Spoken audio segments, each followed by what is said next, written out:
Hello viewers, welcome to today's video. In the last few months, I've been reading a lot about how value investing is dead and the rising allure of growth. In this video, I'll be sharing my thoughts on the two approaches. Investing is multidisciplinary. We have investors like Benjamin Graham who believe that all forecasting exercise is useless, that the best way to make money in the stock markets is to buy cheap undervalued stocks priced below the book value and let the mean reversion play. At the center of conventional value investing is the assumption that intrinsic value of a company mostly doesn't change. As my colleague Rahul Shah suggests, it's about buying a stock whose intrinsic value one figures out to be rupees 100 at a discount of 35% to 40% and then sell as soon as the stock reaches intrinsic value. Put differently, buying at rupees 60 to 65 and selling when the stock price reaches rupees 100. And then we have growth investors who seek companies that offer strong earnings growth and are not obsessive about valuations while buying growth stocks. Both the approaches have worked well in the past if you look at the history of over last few decades. However, in the recent years, the conventional value investors have lagged behind the growth investors. With Sensex valuation at 30 times, that is in PE terms, the obsession with growth stories is growing.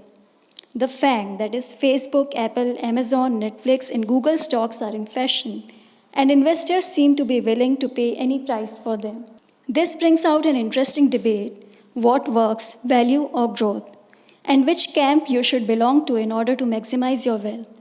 Let us see some examples. Here is a list of companies that I believe would have looked attractive to a conventional value investor in 2015 and their returns till date. This isn't a pretty picture. Had conventional value investing been your philosophy, you would have ended up with losses on an annual basis. These stocks were sure available well below their book value 5 years ago, but their price to book value has slid down further. But let us not jump to any conclusions yet, because the same approach would have delivered great results with another set of stocks. Do note that all the returns are on a CAGR basis. Let us now see the performance of growth investing. 5 years ago, these so-called growth stocks were available at valuations that would disgust classic bargain hunters, and they might feel validated looking at the returns. I hope you agree that justifying growth investing approach would be difficult even for its staunchest supporters given the results it has offered. But again, this is just half the picture. Here is another set of stocks that might have found favor with the growth investors and would have made them proud. I know what you're thinking. None of this analysis helps to come to any conclusion on which approach wins or is likely to deliver results in the future. Well, I believe this is one of the purpose of this video, to dispel the idea that one particular approach is superior to the other. I believe that value and growth cannot be segregated, they aren't mutually exclusive.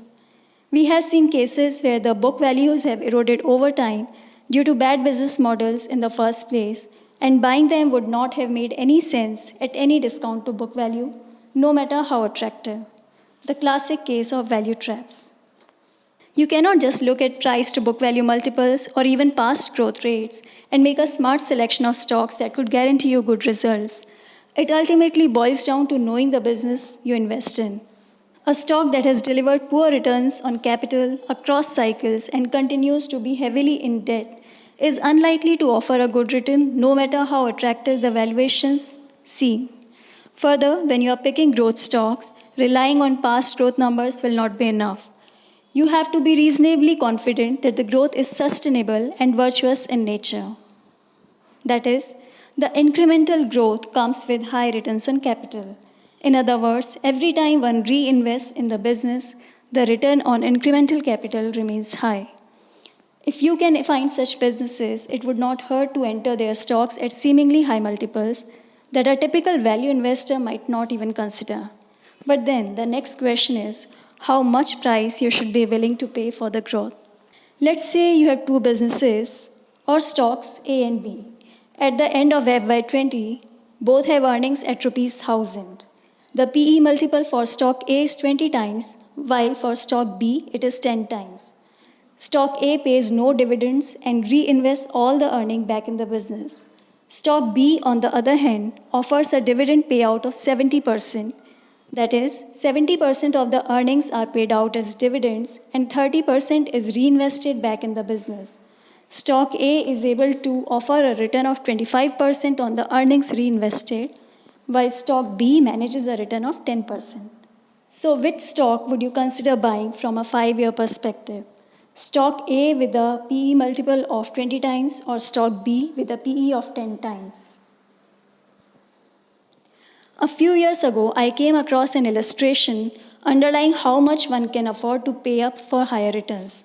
If I apply that to the above example, and assuming that after 5 years the PE multiple of both the stocks would be 15 times, here is what your returns would look like. Stock A, which one entered at a PE of 20 times and that offered no dividends, would have led to a CAGR return of 18%. Stock B, with entry PE of 10 times and dividend payout ratio at 70%, would offer 12.2%. What has led to the outperformance in case of stock A is the high returns it offered on the reinvested earnings.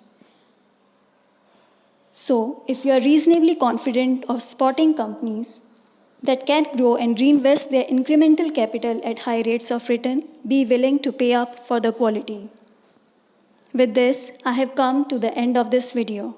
If you found this information useful, don't forget to like the video, share the comments, and for regular investing insights, subscribe to Equity Masters YouTube channel and to the free newsletter Profit Hunter on Equity Masters website. Thank you and stay safe.